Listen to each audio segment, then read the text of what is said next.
Rasio omega 6 banding omega 3. Nah, banyak narasi di sosial media yang menyatakan bahwa ini adalah rasio yang penting diperhatikan dalam konsumsi makanan kita. Disarankan harus mendekati 1:1 atau sedikitnya 4:1. Tapi dalam pola makan modern dikatakan bahwa sekarang ini rasio omega 6 banding omega 3 terlalu tinggi. Ada yang 10:1, ada yang sampai 20:1. Nah, apakah memang rasio ini penting kita perhatikan? Itu yang akan kita bahas di dalam video kita kali ini.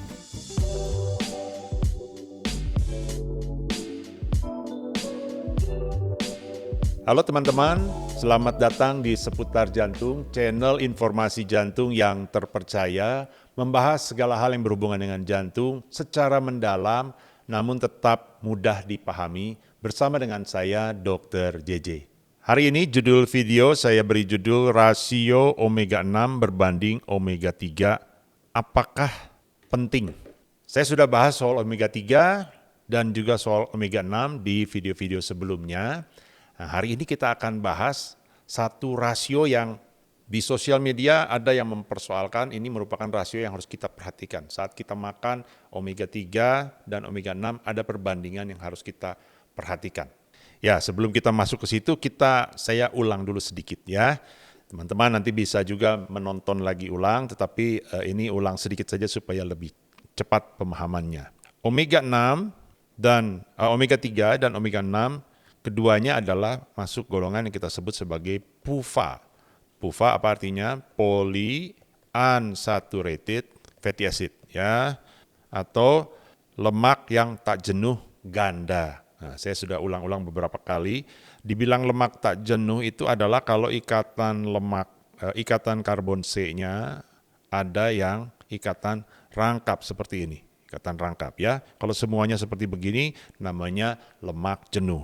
Nah, berdasarkan dari lokasi dari ikatan rangkapnya ada di C yang keberapa, dari situlah nama omeganya. Kalau yang seperti ini ikatan C yang sini, ikatan C yang pertama, C kedua, C ketiga. Kalau ikatan rangkapnya ada di sini, maka itu namanya omega 3. Nah, kalau ikatan rangkapnya ada di C yang ke-6, ini 1, 2, 3, 4, 5, 6 ya. Ini ikatan C ke-6, di C yang ke-6 maka ini namanya omega 6. Jadi perbedaannya hanya itu, dimulai dari C ke berapa ya. Tapi tentu dengan perbedaan titik itu juga terdapat perbedaan sifat. Nah, sumber-sumbernya juga sudah kita bahas. Omega 6 itu di video sebelumnya sudah saya bahas. Itu yang terbanyak adalah namanya linoleic acid dan terbanyak terdapat di seed oils ya, seed oils atau juga secara umum namanya minyak nabati, minyak jagung, minyak kedelai, minyak bunga matahari atau minyak canola ya. Kemudian kalau omega 3 kita juga sudah bahas, ini ada yang namanya alpha linolenic acid, ada EPA, ada DHA ya. EPA itu eicosapentaenoic acid, DHA itu docosahexaenoic acid. Nah, ini dari nabati, yang ala itu nabati dari kacang-kacangan, walnut dan lain-lain. Kemudian flaxseed, ya, chia seed. Kalau EPA dan DHA dari ikan laut yang berlemak. Nah, sebetulnya ini makanan-makanan yang kita makan sehari-hari yang juga sehat direkomendasikan. Tapi kemudian berkembang satu pemikiran, sebetulnya bukan pemikiran, ini ada teori yang dari berdasarkan penelitian menunjukkan bahwa kita harus memperhatikan kandungan omega 6 berbanding omega 3-nya, rasionya dari apa yang kita makan ini harus bagus, tidak boleh terlalu tinggi. Nah, kita bahas kenapa muncul pemikiran seperti ini ya. Nah, yang pertama menyebabkan pemikiran soal rasio omega 6 omega 3 ini adalah penemuan jalur eicosanoid pada tahun sekitar 1960 sampai 1970-an. Ini mendapatkan satu penemuan bahwa ada zat dalam tubuh kita yang disebut eicosanoid yang ternyata isinya banyak menyebabkan inflamasi, prostaglandin, lalu tromboksan ya, dan yang satu lagi ada leukotriene. Ini menyebabkan inflamasi dalam tubuh ya, inflamasi itu peradangan, ya. Kemudian juga menyebabkan pembekuan darah. Jadi ini intinya dianggap merupakan penyebab hal yang tidak baik di dalam tubuh.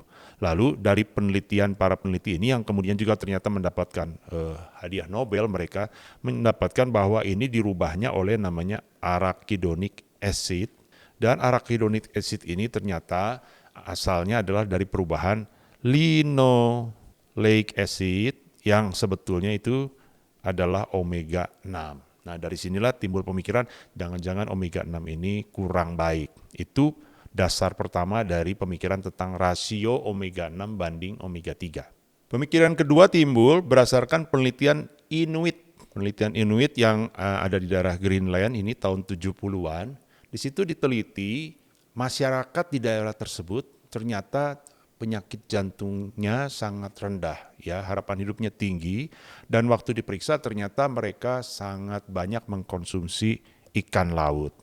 Dan kemudian diketahui bahwa di ikan laut ini kandungannya adalah omega 3 atau EPA dan DHA. Nah, dari sini timbul pemikiran kedua, kalau tadi omega 6 kelihatannya kurang baik, sekarang omega 3 ini baik, ya.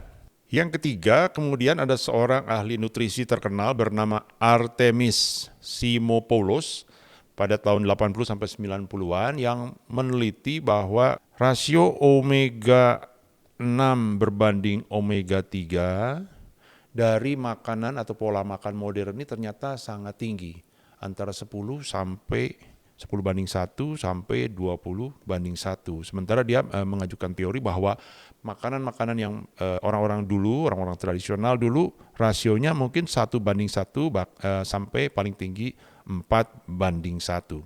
Dengan mengingat bahwa sekarang angka kejadian penyakit kardiovaskuler makin meningkat, maka ini menjadi dasar teori apakah karena rasio omega 3 banding omega 6 ini terlalu tinggi dibandingkan pola makan zaman dulu.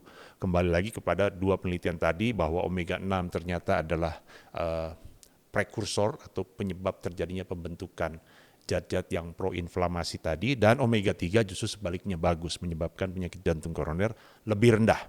Nah, penelitian yang cukup besar berikutnya adalah penelitian UK Biobank, ya. Ini meneliti sekitar 85.000 pasien, diikuti selama 13 tahun. Lalu dijumpai yang rasio omega 6 banding omega 3-nya itu tinggi, ternyata dihubungkan dengan angka kematian baik oleh karena kanker atau kematian secara umum maupun kardiovaskulernya lebih tinggi. Nah, ini kemudian mencetuskan satu kekhawatiran bahwa rasio omega 6 banding omega 3 ini tidak boleh terlalu tinggi. Nah, tapi kalau kita lihat sekarang lebih dalam, ternyata dari penelitian yang barusan ini, UK Biobank ini, ternyata dijumpai kalau angka omega 3-nya tinggi, itu ternyata kematiannya lebih rendah.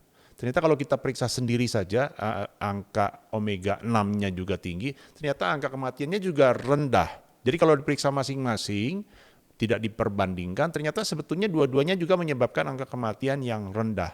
Lalu kenapa kalau begitu dibandingkan itu, yang angka omega 6 per omega 3-nya lebih tinggi, angka kematian lebih tinggi, ternyata didapatkan bahwa pada yang omega 6 berbanding omega 3-nya lebih tinggi, ini bukan dikarenakan omega 6-nya yang tinggi, tetapi karena konsumsi omega 3-nya yang rendah. Sehingga kemudian disimpulkan bahwa yang penting itu bukan khawatir masalah rasio ini atau khawatir masalah konsumsi omega 6-nya, tetapi yang perlu ditingkatkan adalah konsumsi omega 3-nya harus ditingkatkan. Ya, ini pesan pentingnya. Jadi tidak mempersoalkan rasionya, tapi ternyata kebanyakan berhubungan dengan konsumsi omega 3 yang terlalu sedikit atau makan ikannya terlalu sedikit, ya. Nah, ini kemudian dibuktikan lagi dalam satu penelitian di tahun 2016 yang berjudul The Omega 6 Omega 3 Fatty Acid Ratio, satu critical appraisal, ya, satu review yang kritis terhadap rasio ini. Ternyata menunjukkan bahwa rasio ini bukanlah satu indikator yang baik untuk menunjukkan apakah ini meningkatkan resiko penyakit jantung atau tidak. Kemudian dibuktikan lagi dari penelitian Framingham Offspring Study. yang menunjukkan bahwa kadar omega 6 yang tinggi di dalam darah dan di dalam nutrisi ternyata tidak meningkatkan risiko penyakit jantung. Nah, maka berdasarkan penelitian-penelitian tersebut, maka Asosiasi Jantung Amerika atau American Heart Association sejak tahun 2009 dan sampai sekarang, sampai tahun 2020 sampai 2024 pun tidak berubah pernyataannya tentang omega 6 berbanding omega 3 ini, bahwa tidak perlu mempertimbangkan rasio omega 6 banding omega 3 di dalam makanan. Bahkan omega 6 disarankan tetap merupakan komposisi dari apa yang kita makan sebanyak 5-10%. Dan konsumsi omega 6 tidak menunjukkan adanya hubungan dengan peningkatan risiko penyakit jantung dan pembuluh darah. Nah, berikutnya ini banyak juga di kolom komen yang nanya, kalau gitu saya perlu nggak periksa rasio omega 6 banding omega 3 dari darah saya? Nah, ini teman-teman, di laboratorium kita memang bisa periksa rasio omega 6 banding omega 3 ya. Di laboratorium kita bisa periksa profil dari asam lemak kita bisa meriksa komposisi asam lemak kita di dalam sel-sel darah merah kita juga bisa meriksa namanya indeks omega 3. Nanti bisa dihitung rasio omega 6 banding omega 3. Periksa, ya menurut saya boleh saja untuk periksa, tetapi sebetulnya di dalam guideline, di dalam panduan, tidak ada rekomendasi resmi untuk memeriksakan itu. Ini sejujurnya tidak terlalu banyak memberikan informasi tambahan tentang risiko kardiovaskuler berdasarkan angka-angka ini. Jadi tetap yang dianjurkan untuk pemeriksaan yang rutin, yang standar adalah tetap pemeriksaan profil lipid yang standar ya, kadar LDL, kemudian non HDL seperti sudah sering saya bahas, kadar trigliserid, kadar ApoB ya. Nah, itu yang lebih penting untuk kita periksa secara rutin ya. Jadi kita simpulkan teman-teman tentang rasio omega 6 banding omega 3 ini, memang ini pernah menjadi satu isu yang diperdebatkan berdasarkan hasil-hasil penelitian di awal, tapi kemudian dikonfirmasi bahwa ternyata yang utama sebetulnya adalah karena nutrisi atau konsumsi omega 3-nya yang rendah. Jadi perbandingan omega 6 perbandingan dengan rasionya dengan omega 3 yang tinggi itu terutama yang berbahaya adalah karena disebabkan konsumsi omega 3-nya yang rendah. Ketika konsumsi omega 3-nya dinaikkan, maka rasionya menjadi sebanding, sebetulnya tidak ada resiko. Bahkan resiko penyakit jantung, koroner, dan pembuluh darah bisa menurun. Kalau diperiksa masing-masing apakah omega 6 meningkatkan resiko, ternyata tidak. Omega 3 meningkatkan resiko, ternyata tidak. Tapi yang jadi lebih tinggi resikonya adalah kalau konsumsi omega 3-nya kerendahan. Dan itu sebetulnya yang menyebabkan rasio omega 6 per omega 3-nya menjadi tinggi karena omega 3-nya terlalu rendah. Jadi tentu disarankan tetap untuk konsumsi yang seimbang. Dan khusus dalam hal ini diperbanyak konsumsi ikan laut berlemak yang akan meningkatkan dari kadar omega 3 di dalam tubuh kita. Di episode berikutnya saya akan bahas secara keseluruhan tentang omega 3, omega 6, dan omega 9. Ya, untuk teman-teman yang suka dengan konten-konten edukasi seperti ini, boleh di-subscribe seputar jantung, boleh di-share ke teman-teman yang lain, dan kita akan berjumpa lagi di episode berikutnya. Salam jantung sehat.